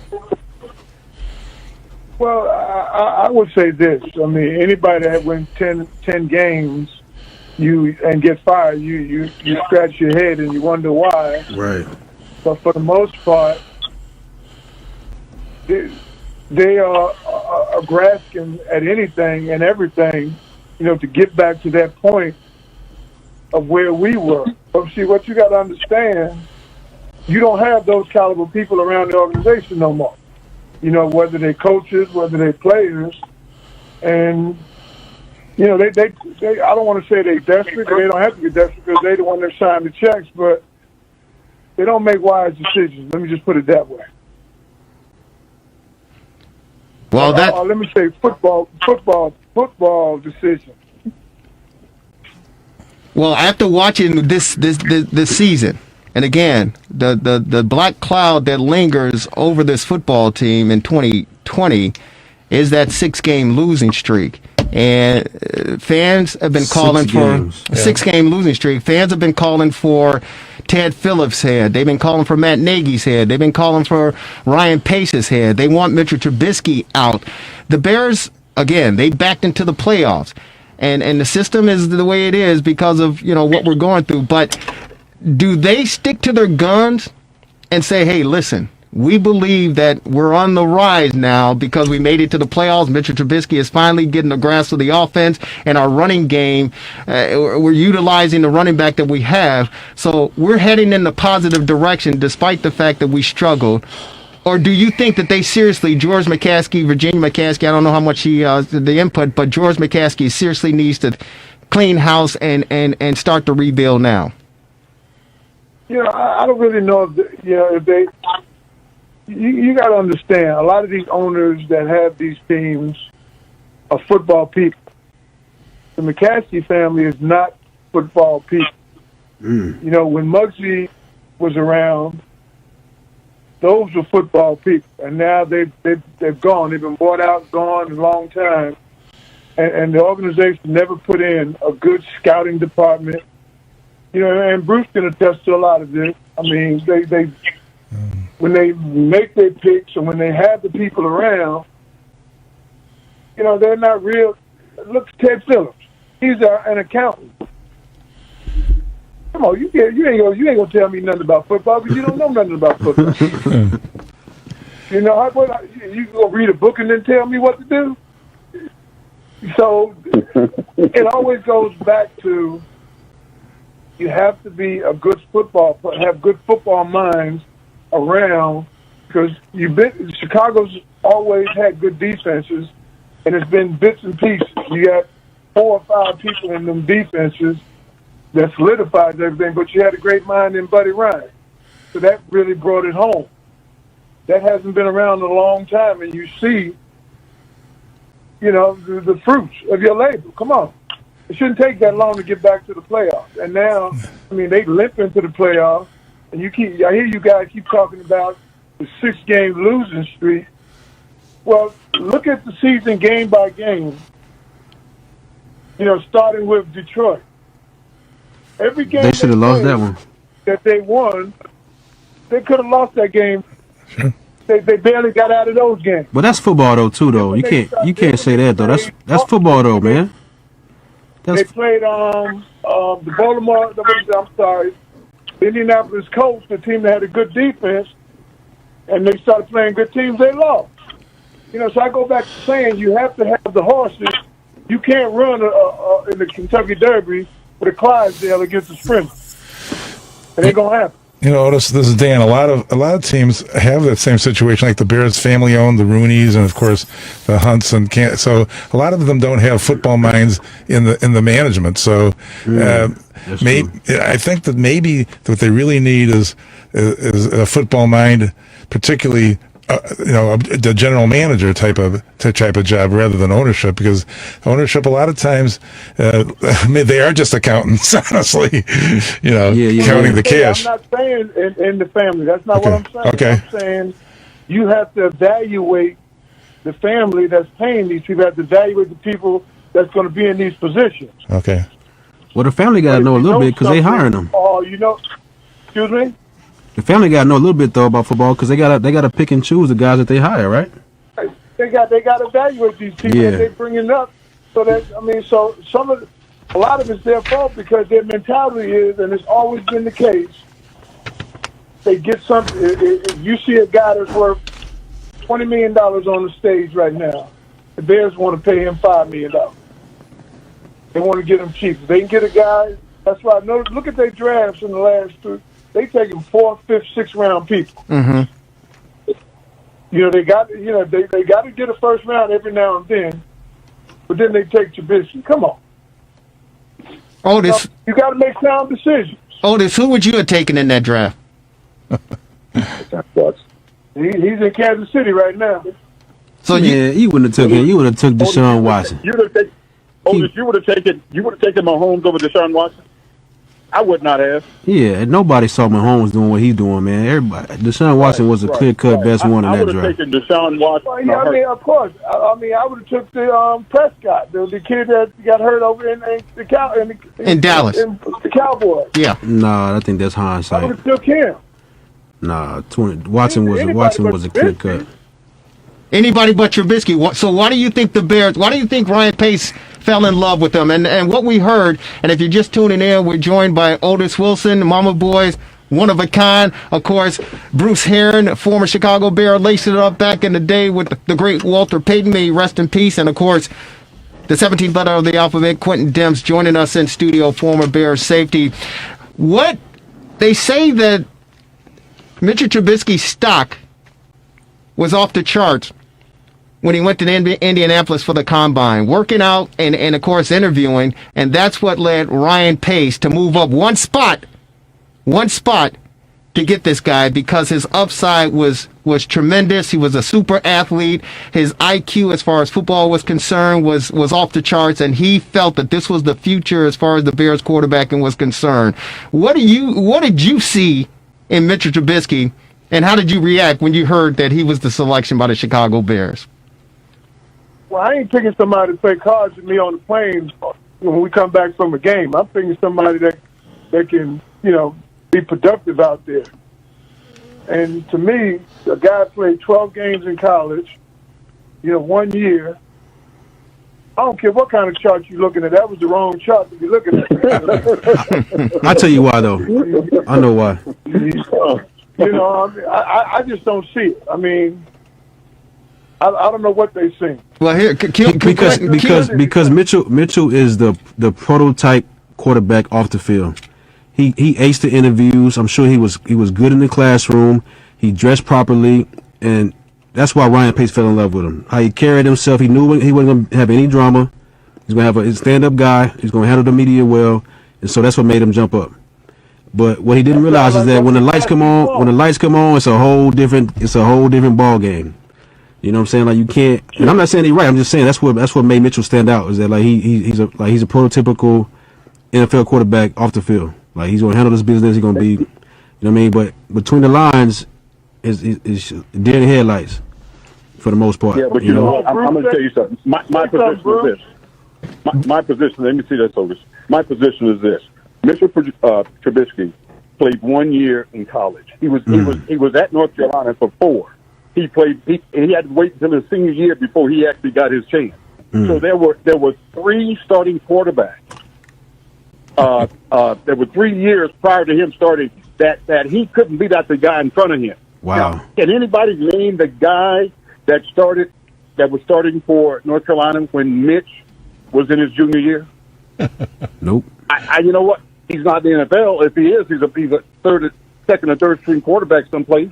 Interesting. That's a great point. So how can a guy come in 1 year after being in college for 4 years, in 1 year, that all of a sudden at the end of that 1 year, they saw all of this footage, all of this data that said this guy's got more ability and more potential to be successful than guys who were in the trenches playing in bowl games, being Heisman Trophy winners and leading their teams to championship. It doesn't make sense to me. Hey, you know what, Bruce? That's a very good point. But here's what stumps me with this election. Here's what stumps me. Not the fact that he was even at North Carolina and he started his senior year. Here's what stumps me. Mitchell Trubisky is from a football state. That, of course, the state of Ohio, home of the Ohio State Buckeyes. I believe Mitchell Trubisky's senior year was Mr. Ohio. I think he was Mr. Ohio in the state of Ohio for football, and the Ohio State Buckeyes didn't even entertain giving him a scholarship.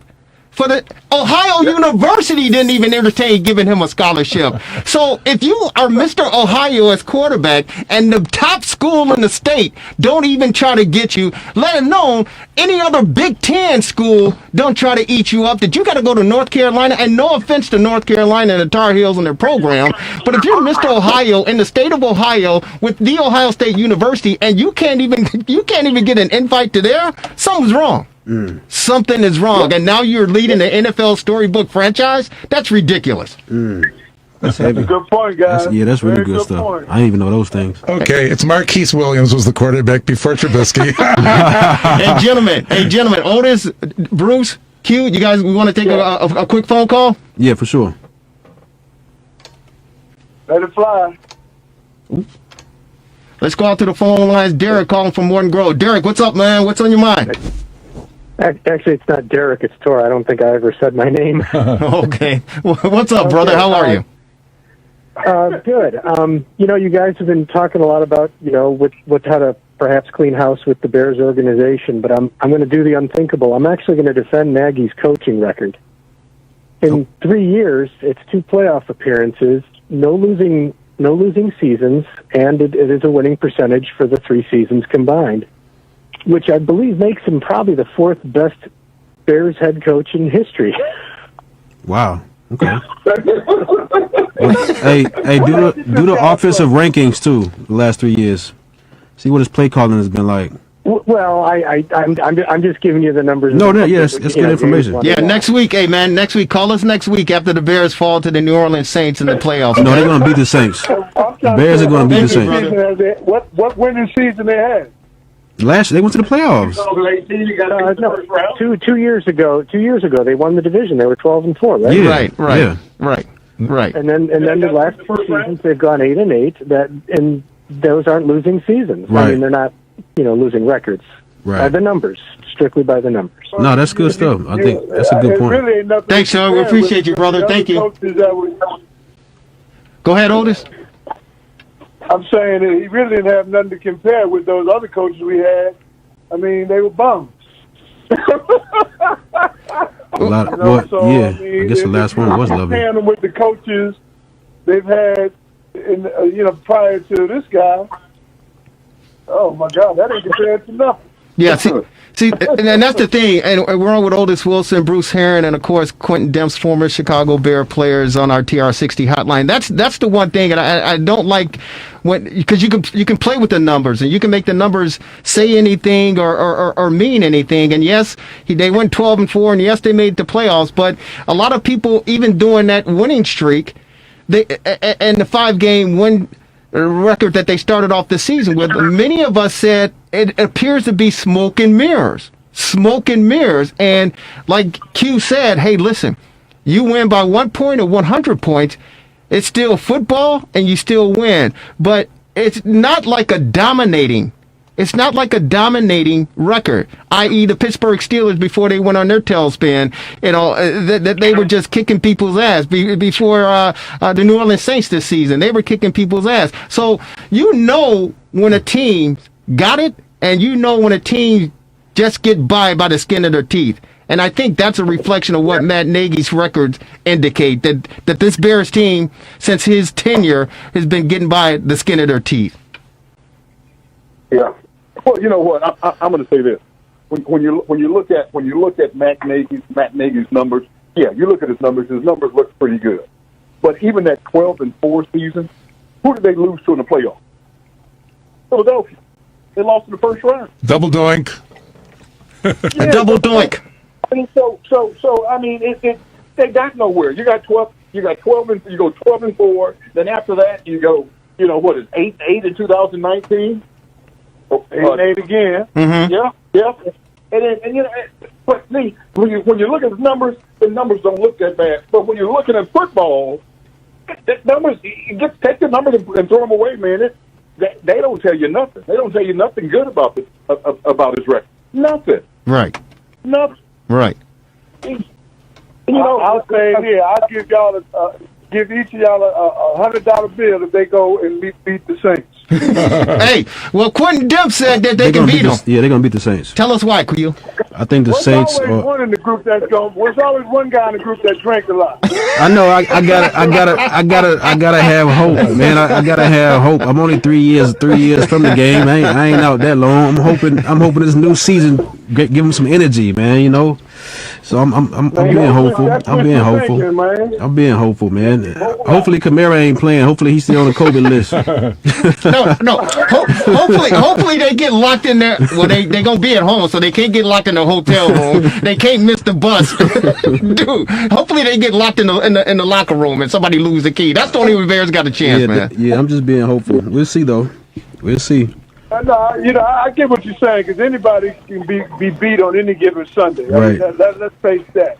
You got to come to work and prepare and get ready. But when you look at how teams are playing, who's healthy, the situation, you got to be. They got to be. The Saints have to be a 10-point favorite. Yeah, easily. Hey, Otis. That's where my $100 going. That's where my $100 going. My $100 is going on the Saints next week. I'm taking the Bears with the points. I hope they give us 25 points. It might be a long afternoon. So, in essence, as we get ready to close, and I'd like to hear from all three of you, and of course the marvelous one. Yeah. Once the Bears are done, and I truly believe that they're done after 60 minutes of football against the New Orleans Saints next week, where do we go from here as far as an organization is concerned? And Otis, you kind of told us what you truly believe, how things operate up there. But once everything is done and the end of the season interviews and meetings and all of that takes place, where does this Bear brass go as far as the 2021 season is concerned with their front office, their coaching staff, and of course their player? Well, number one, they ain't going nowhere because they going to a playoff game. Told you. And in their mind is, we're going in the right direction because we went to a playoff game. They really not evaluating. Well, let me scratch that word, evaluate. The people that they put in place right now, when you watch the rhetoric coming out of the locker room, let's start with Nagy. He says what you want him to say. You don't deviate from the plan. Ryan Pace don't say nothing at all. And the team, keeps doing what they do. Now, they keep talking about Mitsubishi scored 30 points in the last 3 games. Well, they played against the Texans. They didn't play against nobody. Jaguars. Jaguars, they had to do that in the third, fourth quarter and barely got through that. Mm-hmm. So you're going to get the same ice cream you've been getting the last 2 years. They're going to force feed you that for another 2 years. Another how many years? 2. At least another 1 or 2 years. If he come back with another 9 and 18, that's successful to them. Mm-hmm. Because he'll get another playoff game. They're missing the big picture. Go get people that's on the edge. That you got to monitor. That you got to keep disciplined. They're not going to have players like that around. They got people in that organization that when they say jump, the boys say how high. We wasn't going for that. Right. Bruce? We came here to play football. I don't care if you don't like me. We come here to win. Yeah. No, you know what? And that's my take on it. And I love you for that, and I appreciate you for that, because the one thing that irritates me the most, first of all, I'm not a big fan of club dub. You win a game and you're partying in the locker room like you won a Super Bowl. No, act like you've been there. So I'm not a fan of club dub. Okay. But I'm also sick and tired of all the cliches, like you said, all the cliches that Matt Nagy. Listen to this presser after this game. He's going to come and say, all the guys, we play together and we love each other and we got each other's back and, we never gave up and we always believe. I don't want to hear that because it's BS. I don't want to hear that. I want you to talk football to me. I want you to show me some sense of respect and a level of knowledge as far as the game is concerned. And I want you to say, hey, man, we got our ass kicked. Aaron Rodgers beat the hell out of us. I want to hear that because at least you're being straight up and you're being honest to me. I don't want to hear this cliche stuff. I'm sick of it. I really, really am. Bruce, your thoughts on what happens now after they lose this playoff game? Well, I tell you what, if they're not going to change out management, make some changes in management, then they definitely have to make some changes with the coaching staff. You know what? I'm sure Pagano is a nice guy, but I'm going to tell you something. And Otis knows this. Buddy wouldn't have the defense playing the way this defense is played, especially with the talent that they have. There's no way in hell Buddy would allow that to happen. But Buddy was a great schemer. Buddy was great at recognizing the talent he had and what he could do with that talent. He always put guys in position. Prior to the 85 team, Otis came in, 79 or 80? Otis, what year would you come in? The 80 season. 80, yeah. 80. Yeah. I mean, we didn't have the best talent, but I'm going to tell you something.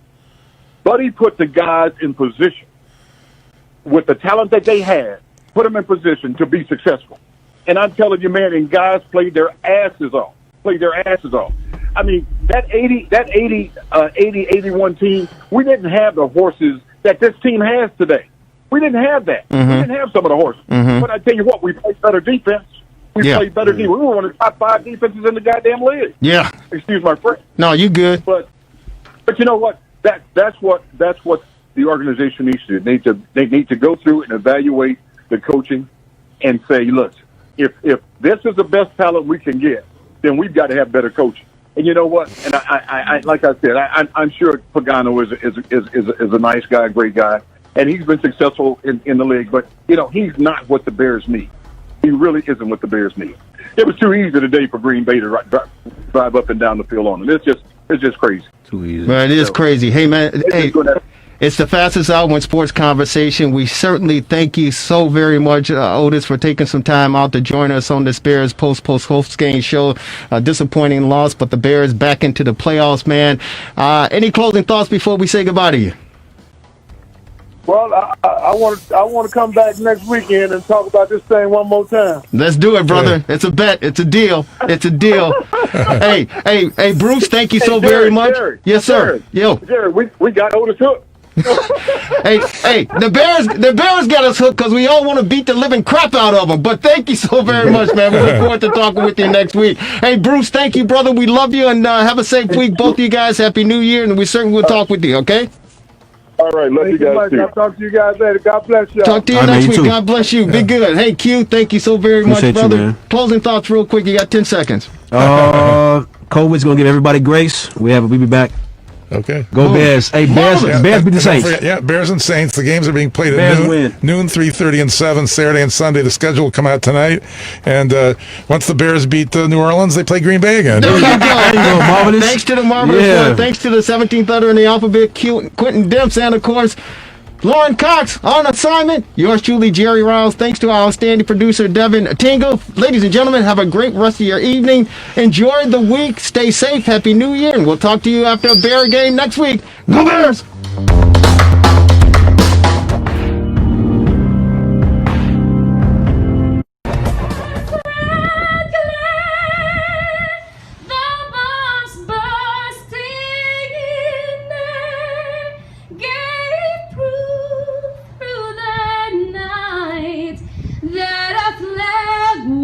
Still there. Oh, say does that star-spangled banner yet wave? Oh, the land of the free and the home of the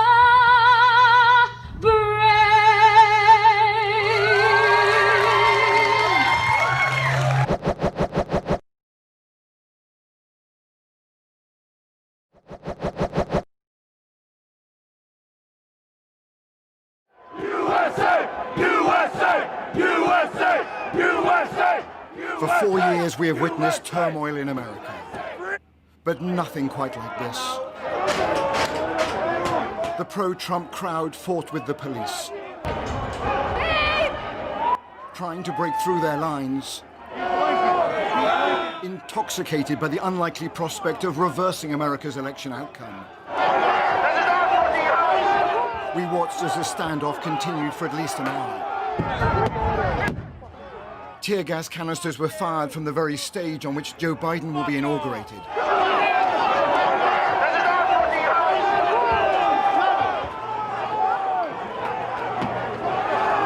But for Capitol Hill police officers, this was a losing battle. This is exactly what was feared, but in no way is this a surprise. It has been fueled by the president's rhetoric, and it's increasingly clear this election has not healed the wounds. It has simply amplified them. We followed the aggrieved and infuriated Trump supporters as they stormed the building. I swear that's CNN, and they just said these guys. Through broken windows and doors they had forced open.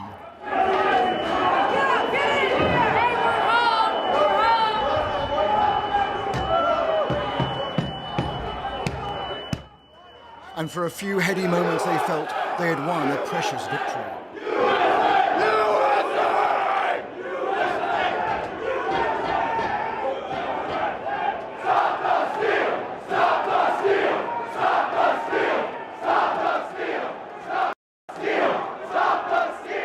They were now in the very heart of the congressional building.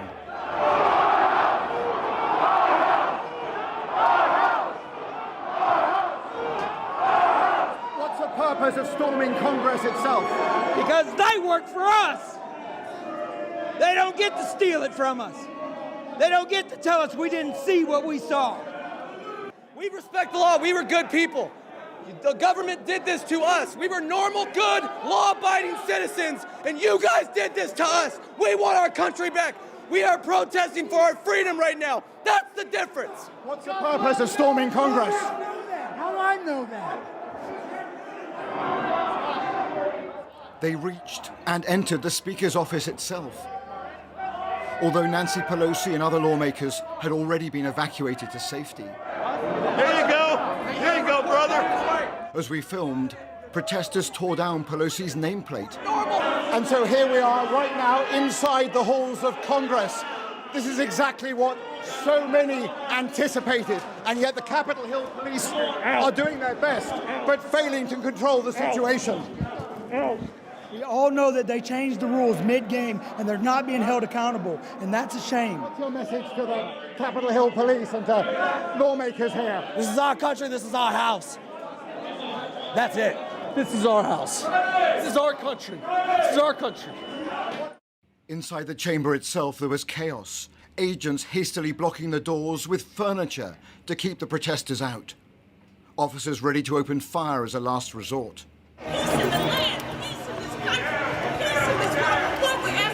In the galleries, people took shelter.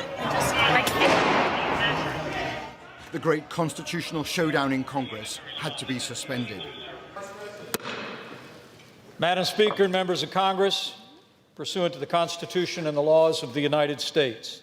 A little earlier, the passions and America's political schism were on display as Trump loyalists acted to stop the certification. I rise up for myself and 60 of my colleagues to object to the counting of the electoral ballots from Arizona. But I would urge to both sides perhaps a bit less certitude and a bit more recognition that we are gathered at a time when democracy is in crisis. But the plea to suspend certification of the election was fiercely contested by the leader of the Senate, who broke definitively with Trump. If this election were overturned by mere allegations from the losing side, our democracy would enter a death spiral. We'd never see the whole nation accept an election again. 100 miles away in Delaware, President-elect Joe Biden pleaded for the intervention of the one man who could halt this. I call on President Trump to go on national television now to fulfill his oath and defend the Constitution and demand an end to this siege, to storm the Capitol, to smash windows, to occupy offices, the floor of the United States Senate, rummaging through desks, on the Capitol, on the House of Representatives, threatening the safety of duly elected officials. It's not protest, it's insurrection. Indeed, amid the chaos of this afternoon, shots were fired, and one protester badly wounded. The circumstances are not clear, but it is proof of how perilous it remains here tonight.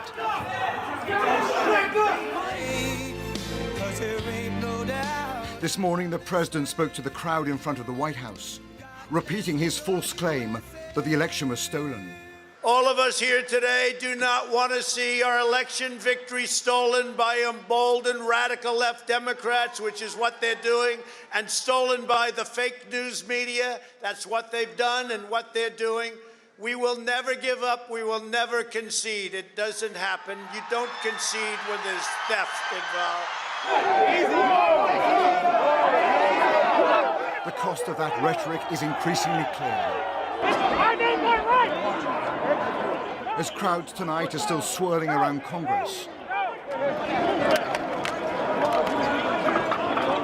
And America's long journey as a stable democracy appears to be in genuine doubt.